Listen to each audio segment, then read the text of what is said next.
پریشانی، بے اطمینانی اور نیند کی کمی نے اگر آپ کا گھر اور آپ کا دل دیکھ لیا ہے تو پھر برین بوسٹر استعمال کریں۔ یہ معجزاتی اثر رکھنے والا لذیذ اور خوش ذائقہ فوڈ سپلیمنٹ ہے۔ اس کو بنایا ہے کائنات ہربل۔ بسم اللہ الرحمن الرحیم۔ خاتون حضرات، میں ہوں اختر عباس اور آپ سب کو میرا سلام پہنچے۔ خواتین کو سمجھنا بہت ضروری ہے، پر یہ بہت دیر سے سمجھ آتی ہیں۔ اس سے پہلے کہ ہم اس پہ بات کریں، آپ کو میں ایک دلچسپ بات بتاؤں۔ ہماری اہلیہ کی فیملی میں سے ان کی خالہ اور ان کے بچے لندن میں ہیں پچھلے 25-30 سالوں سے۔ تو ان کے بچوں میں سے کچھ آنا چاہتے تھے پاکستان، اور ان کا خیال تھا کہ جو میری اہلیہ کی والدہ چونکہ وہ چند برس پہلے فوت ہو گئی، تو جیسے ایک طرح کا مائکہ ختم ہو جاتا ہے، گھر ختم ہو جاتا ہے۔ تو جب انہوں نے آنے کا اظہار کیا کہ ہم کیا کریں، تو میں نے اپنی اہلیہ سے کہا، انہیں کہا کہ ہماری طرف آ جائیں سیدھے۔ اور جو میں اپنے کمرے کی میں نے قربانی دی، تو اس میں پورا ہم نے فرنیچر بدل دیا، اس کی ہر چیز بدل دی، اور اس کے لیے بالکل ایک نیا ریڈی میڈ کمرہ کے طور پہ تیار کر دیا۔ اچھا، ہوا یہ کہ جب ہم بیڈ لینے جا رہے تھے تو میری اہلیہ نے کہا کہ مجھے کسی عام دکان سے نہیں لینا، اسے میٹرو سے لینا ہے۔ تو ہم میٹرو سے لینے، اور ساتھ اس نے کہا ڈرائیور کو لے کے نہیں جانا، آپ چلائیں گے، ہم دونوں جائیں گے تو ساتھ بات کرتے جائیں گے۔ راستے میں ٹریفک بہت ہی، نہر کے ذریعے ہم جا رہے تھے، تو اچانک ایک آدھ جگہ زور سے میں نے بریک لگائی، تو ٹریفک کو دیکھے اس نے ایک دم سے آنکھوں پہ سے نا ہاتھ رکھ لیے۔ اب چونکہ وہ گاڑی بھی اسی کی تھی، عام طور پہ اس کو وہ ڈرائیو کرتی ہے، تو میں نے حیرت سے پوچھا کہ یار تم جب اچانک کوئی ٹریفک پہ مسئلہ آ جائے، کوئی موٹر سائیکل والا، گاڑی والا، ظاہر ہے کبھی کبھی اچانک ایمرجنسی ہو جاتی ہے، تو تم یہ کرتی ہو؟ تو ہنس پڑی۔ اچھا، بے اختیاری طور پہ انسان کچھ بھی کر سکتا ہے۔ ہوا یہ کہ پھر اس موقع پہ میں نے اس کو ایک ایسی بات بتائی کہ ہم دیر تک ہنستے رہے۔ دو میاں بیوی جا رہے تھے، اور ٹریفک سے نکل کے جب وہ اپنے گھر والے علاقے میں گئے تو اچانک بیوی نے چیخنا شروع کر دی، سامنے دیوار ہے، سامنے دیوار ہے، اور بریک لگاؤ، بریک لگاؤ، سامنے دیوار ہے۔ پھر تھوڑی دیر بعد دھام کر کے آواز آئی اور حادثہ ہو گیا۔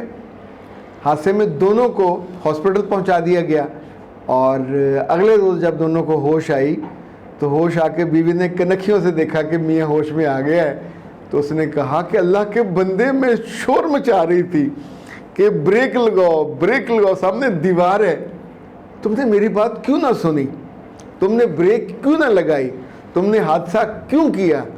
تو اس مرد شریف نے کہا، اللہ جن نے مسکرا کے کہا، دھیمے سروں میں کہا، اس نے کہا اللہ کی بندی، ڈرائیو تم کر رہی تھی، میں بریک کیسے لگاتا؟ میں نے تو صبر کو پکڑا ہوا تھا کہ اب جو ہوگا سو دیکھا جائے گا، اور اس کے نتیجے میں گاڑی بھی تباہ ہوئی، اور ہم دونوں زخموں سے چور ہو کے یہاں پڑے ہوئے ہیں۔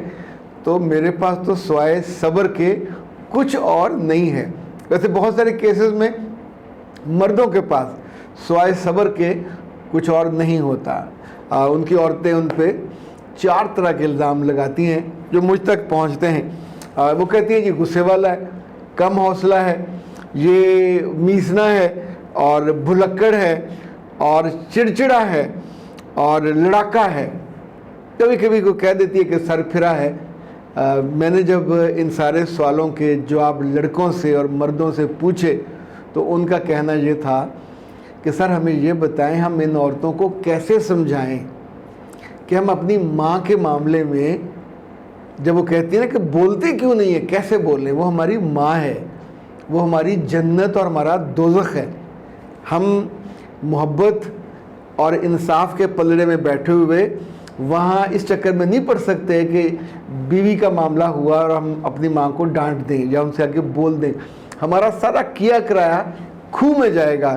سو ہم بزدل نہیں ہیں کہ اس کے آگے بول نہیں سکتے، ہم میسنے بھی نہیں ہیں، لیکن گھر کے امن و سکون کے لیے اور اپنی اماں کی خوشی کے لیے، ابا کی خوشی کے لیے بعض دفعہ ان کی زیادتیاں ہمیں نظر آ رہی ہوتی ہیں کہ وہ انہوں نے غلط کام کیا، غلط بات کہی، لیکن اگر ہم بول دیں تو اسی لمحے ان کی بددعائیں شروع ہو جائیں گی کہ شادی کے بعد اس لڑکی کے لیے یہ بول رہا ہے۔ تو وہ وقت ہوتا ہے جب صبر کر کے وقت کو گزار دینا چاہیے۔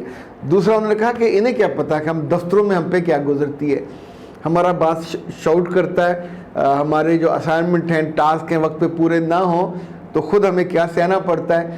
صبح بیوی کی لڑائی کی وجہ سے لیٹ ہو گئے اور وہاں جاتے ہی باس نے کھڑا کر لیا کہ ہاں بھئی مہینے میں 5 دفعہ لیٹ آئے ہو تو 3 دفعہ تو 1 منٹ لیٹ ہو سکتا ہے، اب تو تمہاری 1 دن کی تنخواہ کٹے گی، تو کئی ہزار کا وہ نقصان ہوتا ہے۔ اچھا، اسی طور پہ انہوں نے کہا کہ شادی کے لیے ہم نے جو قرض لیے ہوتے ہیں، کوئی بڑے بڑے امیروں کے تو بچے ہیں نہیں، لیکن خواہشیں بڑی ہوتی ہیں، اور چاہے وہ خاتون کا سوٹ ہو، چاہے اس کا میک اپ ہو، چاہے ہنی مون ہو، تو اکثر ہم نے قرض پہ پیسہ اٹھایا ہوتا ہے۔ اب قرض کا ہم سے لڑنے نہیں آتے، پر ان کا جو فون آتا ہے، جس طرح وہ حال پوچھتے ہیں، تو اس کا ایک ہی مطلب ہوتا ہے کہ دے آر ویٹنگ، اور ان کو اوائڈ کرنا یا ان کو فیس کرنا، اس کا پریشر کتنا ہوتا ہے خاتون کو کیا پتہ۔ اسی طور پہ جب گھر کے بل زیادہ آ جاتے ہیں، چاہے بجلی کا ہو، چاہے گیس کا ہو، چاہے LNG کا ہو، تو خاتون تو اس کو فیس نہیں کرتی۔ تو مرد بنیادی طور پہ عورتوں کے اعتراضات کا شکار بنتے ہیں، ان کی ایکسپیکٹیشن کے پہاڑ پہ چڑھ نہیں پاتے، بیچارے نیچے پھسل جاتے ہیں، یا چڑھتے بھی ہیں تو ٹاپ پہ جانے کی بجائے بیچ میں کہیں یہاں رہ جاتے ہیں۔ عورتوں کی خواہشات زیادہ ہوتی ہیں، عورتوں کے اعتراضات زیادہ ہوتے ہیں۔ اور تیسری بات یہ ہے کہ ہمارے ہاں عورتوں کی توقعات، ایکسپیکٹیشن، یہ عام طور پہ بیس لیس ہوتی ہیں۔ اب آپ پوچھیں کہ کیوں؟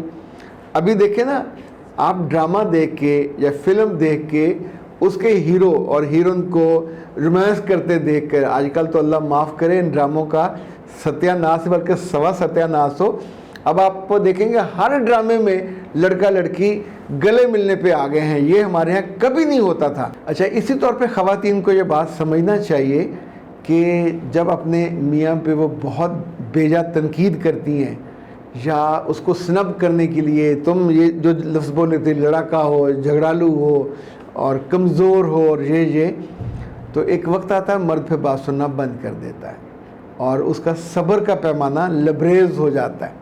وہ جو تھوڑا تھوڑا وہ صبر کرتے کرتے، تو اس کے بعد آپ نے کبھی نہیں غور کیا کہ جی خاتون ملنے گئی اپنے ماں باپ کو ہفتے کے لیے، 10 دن، مہینہ ہو گیا، 2 ماہ مرد لینے نہیں آ رہا، وہاں سے کوئی آنسر نہیں آ رہا۔ یہ انفیکٹ اس بات کا سیدھا سیدھا جواب ہوتا ہے کہ I'm not happy، تمہارے طرز عمل سے، تمہارے میرے ساتھ رہنے سے مجھے سٹریس ہو رہی ہے، مجھے انگزائٹی ہو رہی ہے۔ کچھ چیزوں کو بغیر کہے سمجھنا چاہیے۔ مرد اگر بول نہیں رہا، وہ غصے میں ہے، وہ چیزوں پہ ریئیکٹ کر رہا ہے، تو اس موقع پہ اگر وہ ایک آدھ دفعہ جواب دے دے تو ٹھیک ہے، ادروائز پیچھے مت پڑیں، اس مومنٹ کو گزرنے دیں۔ جب ہم یہ گزرنے نہیں دیتے تو اچھا خاصا گھر چلتا چلتا برباد ہو جاتا ہے، اور بہت ساری جگہوں پہ مرد شور مچا رہا ہوتا ہے اور کچھ جگہوں پہ عورت شور مچا رہی ہوتی ہے، بریک لگاؤ، بریک لگاؤ، بریک لگاؤ، پر مرد بریک نہیں لگا سکتا، وہ صرف صبر کا گھونٹ پی سکتا، چونکہ ڈرائیونگ وہاں اس وقت ڈرائیو آپ کر رہے ہوتے ہو، یہ معاملہ آپ خراب کر رہے ہوتے۔ انیسا نے کہا کہ سر بہت شکریہ، میں نے سیرم منگوایا تھا، ری گروتھ ہیئر سیرم، اور انہوں نے کہا کہ ڈاکٹر صاحب کا یہ کمال نسخہ ہے اور اس نے میریکل کیا ہے میرے بالوں کے ساتھ۔ میں چونکہ سٹریس زیادہ لیتی ہوں اور پریشانی مجھے زیادہ ہوتی ہے، تو میرے بال چھوٹے ہو گئے تھے، بلکہ کرلی سے بے جان ہو گئے تھے، اور یہ it created miracle for me. یہ جناب ناز ہربز کا ہے لمبے بالوں کے لیے، اور یہ آئل نہیں ہے، یہ سیرم ہے، جو کئی آئل اور کئی جو جڑی بوٹیاں ہیں جو بالوں کی گروتھ کے لیے، اس میں اونین بھی شامل ہوتا ہے، مختلف چیزیں ہیں جو شامل ہوتی ہیں، اور یہ اس کی مدد سے پھر آپ کے بالوں کو ری گروتھ بھی ہوتی ہے، ریجنویٹ بھی ہوتے ہیں، اور طاقتور اور خوبصورت چمک الگ آتی ہے، پر اس کی جو تیزی سے ان کی ہوتی گروتھ وہ الگ ہوتی ہے، اور جو بے جان اور مرے ہوئے اور کمزور وہ بھی ان کی دور ہو جاتی ہے۔ جناب آپ کا شکریہ، ہم انشاءاللہ پہنچا دیتے ہیں۔ آپ نے یہ جو ری گروتھ ہیئر سیرم منگوانا ہے تو 0341657826 ناز ہبز کا یہ پروڈکٹ ہے. خوبصورت بوتل ہے, اورنج کلر کی بوتل ہے, اوپر نا بڑا اچھا لکھا ہوا ہے. لمبے بالوں, لمبے گھنے بال سب کا خواب ہوتے ہیں اور ہم یہ خواب کو پورا کرتے ہیں. یہ پریمیئر کوالٹی کا ہے. لیکن اب اختر عباس کو دیجیے اجازت. السلام علیکم.